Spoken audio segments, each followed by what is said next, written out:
And joining us right now on the Rothman Orthopaedics guest line from NBCSports.com, lead NBA writer, a man I just enjoy talking ball with, my old friend Kurt Helin. What's going on, Kurt? Hi, doing good, man. It's doing good. It's a fun time of year. The games matter. If I'm watching Pelicans Spurs, I still care. That's the fun time of year, man. No, okay. I'm glad you mentioned that. I wasn't even going to ask you, but I'm glad you mentioned it. With the load management, guys taking nights off seem to be just a prevalent thing, even more so today than ever in the NBA. And now also a play-in tournament.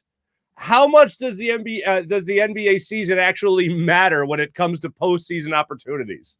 This is part of the problem long-term for the league. Is their economic model is built on 82 games and 41 home dates for everybody and everything. But the reality is, I don't want to say those games don't matter.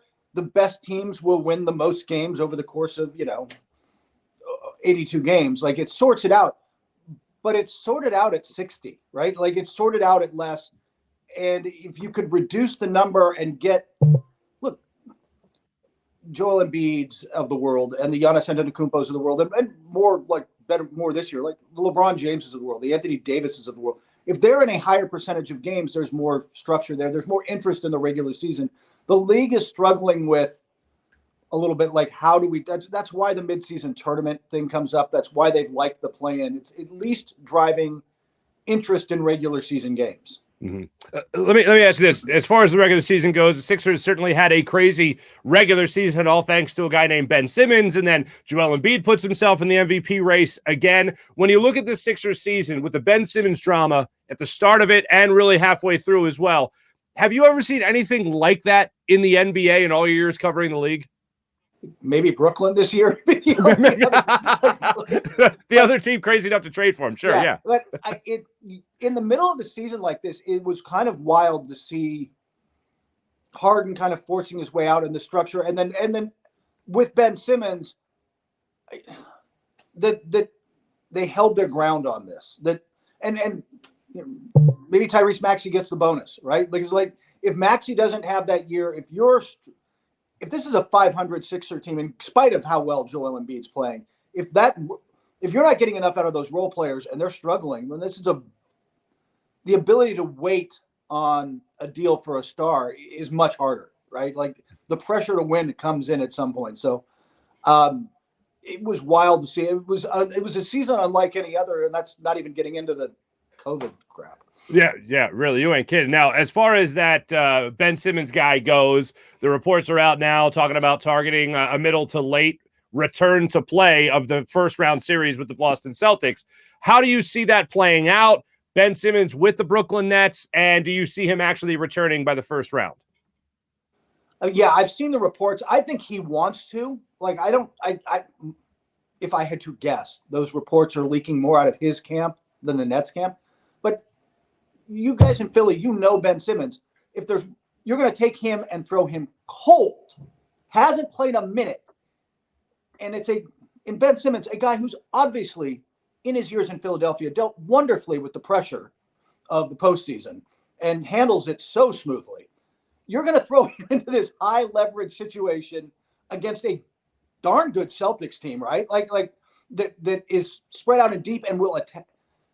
What he brings on paper is what Brooklyn needs, right? The on-ball defender, rangy guy who can help them on that end because they don't have a Matisse Thybulle kind of guy. Their best defender, frankly, is Kevin Durant, and he has other responsibilities. Yeah. So on paper, it's great, but I don't think you can just throw him in cold against, again, a contender, a team that could come out of the East in Boston and have that go well. I think the Nets are in a lot of trouble. Oh, interesting. Do you see the Celtics actually winning that series? Yeah, I kind of think so.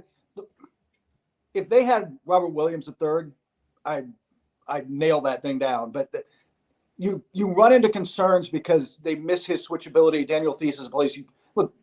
I know Bobby Brown was talking out of school. He's not wrong. There are places with them now you can attack a little bit. The problem is, and why I really think they lose is, you and me and three friends of ours can score on the Nets.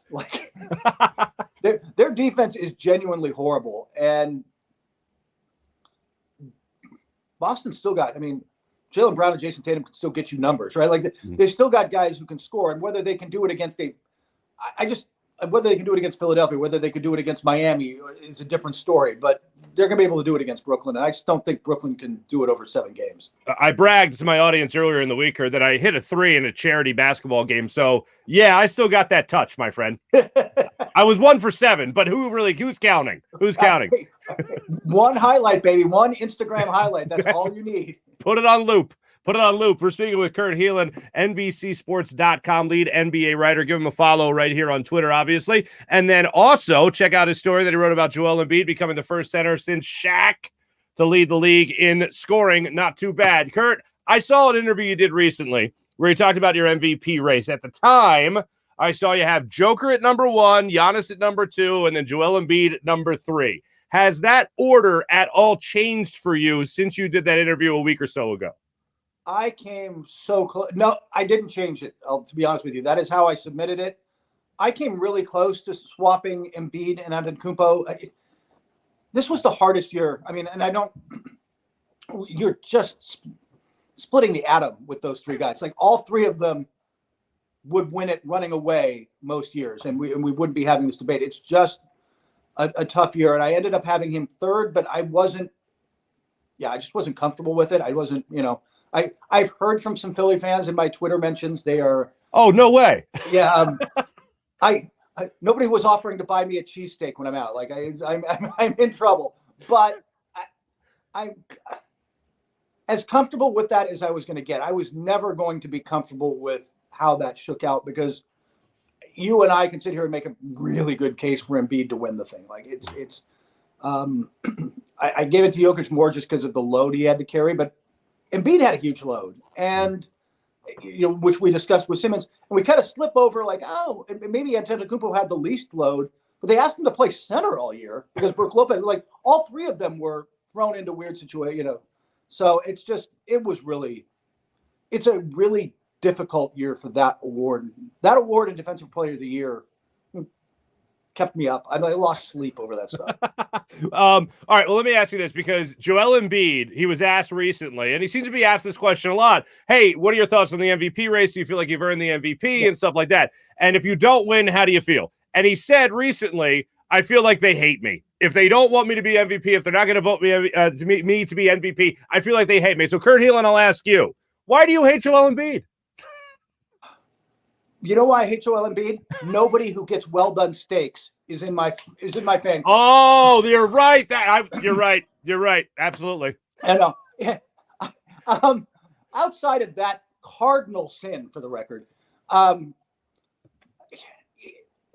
get it from his perspective. I said this at the time. Like, I expect, especially somebody as competitive as Joel, and who hasn't won one. I get it. It is personal, and he wants that. And I'm not offended by that. Like, first off, there's plenty of people who tell me they hate me. Like, when it doesn't happen in my own house, I'm pretty happy. So, but I get it. Like, if he wasn't that passionate, he wouldn't be Joel Embiid. Like, right. Part of what makes him great and part of what makes him so much fun is how much he cares. Not that I'm his agent by any means. Is he a Philadelphia athlete? Do I root for Philadelphia athletes? Absolutely. Do I pull for him? Certainly. But when it comes to Joel Embiid, if you were to give him a exit interview at the end of this season, and we'll get into this Raptors series in a second, but if you were to give him an exit interview at the end of this season, what would you tell Joel Embiid he needs to do? What boxes does he need to check in order to put himself at the top of that MVP vote? I don't. That's a really good question. Outside of like getting the top seed, how much better can he really play? Like, I think the help came and they didn't get better, but again, and this was my debate with Giannis and part of the challenge for this year, I don't think that was on him. Like, he kept performing at an MVP level. They didn't bounce back, I think, in a way some of us thought, well, now that they've got Harden, this is going to go better. Yeah. I don't know that it went. I mean, it did at first, right? The first for a few games. Oh, the honeymoon. Yeah, sure. Yeah, but just, like, next season, I think beating the Knicks is like half a win. It doesn't even count.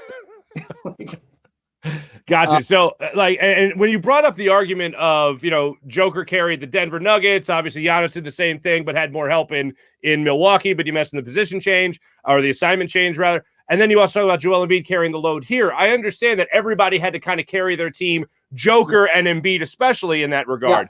Yeah. But with Embiid, it was like he had all that drama that went along with the Ben Simmons thing, and he still overcame that. Harden not playing well after the first 5 games as a 76er made me look at Joel Embiid, and only he raised his game throughout that time, realizing he wasn't getting as good as advertised James Harden. Yeah, I think that that is a legitimate argument to make. Like, it is a very good case to make that his game didn't drop off. He still had to carry that much. And the drama of Ben Simmons and being asked about it every day in a very different media market than Denver, right? Like, sure, yeah. Jokic is not getting hammered like that daily by Mike Singer at the Denver Post. Like, it's not the same sense. So I think that, like I said, we can sit here and make the case. It was brutal, and I went the way I went, but it's not like I'm going to sit here and hammer Joel Embiid for his greatness, because he was MVP worthy. Mm-hmm. So by the way, Philly fans, I'm going to warn you now. I was one of those voters who put Jokic and Embiid both first team with Giannis, all NBA. I don't think most people did that. And I got a feeling you're going to see Embiid on second team all NBA, because most voters are going to put him at center and then put him behind Jokic, or enough of them. Jokic isn't a forward. Sue me. Like, if I can put him there, I'm going to put him there. Right. I understand that. So for Embiid, what I'm hearing is stop doing your damn stakes. Well done, you monster. And then after that, maybe more assists. I don't know. Yeah. That would be nice. I just think, honestly, if he has another season next season like this one, there's a really good chance he wins. This was one of the weirder years, but also, like we were talking about, but also just, I don't remember this many dominant guys at the top, because normally we get to the end of the season and it was, Embiid was the best player in the league last year. It was the time missed, and missed a lot of games, right? This year he did step that up. Okay. All right. This Sixers are getting ready to take on the Raptors first round playoff series. Memories in Philadelphia automatically go to quadruple doink with Kawhi Leonard. He ain't there no more. So right now you got to face this Raptors team led by Pascal Siakam. How does this series shape up for the Sixers? This is a very tough matchup for them. This is just because what Toronto brings is incredible length and switchability. Look, their point guard is the undersized guy, but everybody will take Fred VanVleet, man. That guy just works hard, makes plays, good on defense, hits shots. So after VanVleet, everybody on that team is between 6'7" and 6, or 6'6" and 6'10", and switchable and long, and they're high IQ. One of the best coaches in the league in Nick Nurse. They're going to throw a lot at them. I think it's going to be really hard for Harden. We've talked about him not looking like himself. OG Anunoby probably starts on him, but honestly, I don't know who you switch to that's better. Like, they're not. They just run guys out there, guy after guy after guy. It's not going to be easy for him. They're going to have a lot of length. Joel Embiid is going to have to win this series. I think it comes to him. I think he's the guy they do not have. Nobody has an answer for him, frankly, but in particular, that they don't run that kind of old school traditional center out there a lot of the game. He's going to have to make them pay, and make them pay big, because that's a big part of it. And then you can't drop one of the first two at home, then lose Thibault and go north. Right.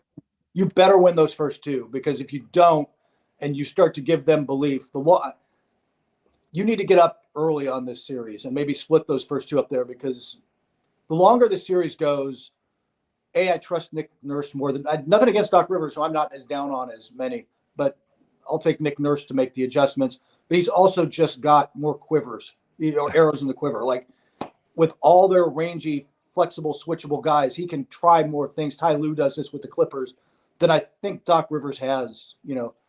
Maxey is I love Tyrese Maxey, but he's a certain type of player. Tobias Harris is a certain type of player. I don't think you can switch them all around the way Toronto can. 2 questions about the future after this series. James Harden back with the Sixers, or is he cooked? Do you see him being back with the Sixers, or is he just done being the guy that can even come close to the MVP that he once was? I think he bounced back, and I don't think they give him. I hear the GM likes him. So, yeah, a little bit. So no, I think he comes back. I think he comes back, and honestly, he's heard what everybody's saying. Especially if you get pushed by Toronto in the first round, you're out in the second against Miami, something like that. I think he comes back fired up. If it's that kind of scenario where it doesn't go as hoped in the postseason, then you get a fired up Harden next year who's a little more motivated, and that's a good thing. How about that Doc Rivers fella? Do you think he'll be back with the Sixers next year? Less likely. I think that's a good way to put it. Yeah. I mean, again, it depends on if they make the conference finals. Yeah, probably. Mm-hmm. But earlier than that, we've all heard the rumblings. This may not be. He may have lost some of the room. It might be time for a new voice. Doc is always willing to go somewhere where he can golf in February. So you think I'm kidding? Priorities. I am not really kidding. I know you're not. So that one seems more distinctly possible. If they're gone in the first couple rounds, I think it is distinctly possible. I don't know who comes in and takes over. I don't know where that step is, but it's distinctly possible that the new GM brings in his guy, and Doc Rivers is wherever Doc Rivers lands. Copy that. Understood. I can tell you this: it ain't the Lakers. Okay.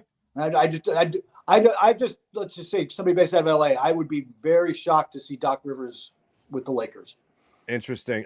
Who do you have winning the championship? Just ask you that real quick. Phoenix. Yeah, that's what I thought. I mean, look, I think the Bucks could do it. I can same with the Sixers. I can list off teams that can get. Hey, here's the bar. Maybe if everything goes right, this team can clear it. That bar is really high. Phoenix is deep, versatile, good. And there's a little bit of that 2014 Spurs. We lost the title the year before in the finals. We were up 2-0. What happened? We're pissed. We're going to steamroll everybody thing going on. Gotcha. Kurt Helin, NBCSports.com, lead NBA writer. We appreciate the insight. We appreciate you breaking it down, my friend. Make sure you guys follow Kurt for all your NBA news as well on Twitter. And also check out his story regarding Joel Embiid getting that scoring title for center since Shaq. Kurt, great catching up with you again, man. Hope we can have you on again later down the line. Anytime. I'm happy to do it. Appreciate it. Kurt Helin joining us on the Rothman Orthopaedics guest line.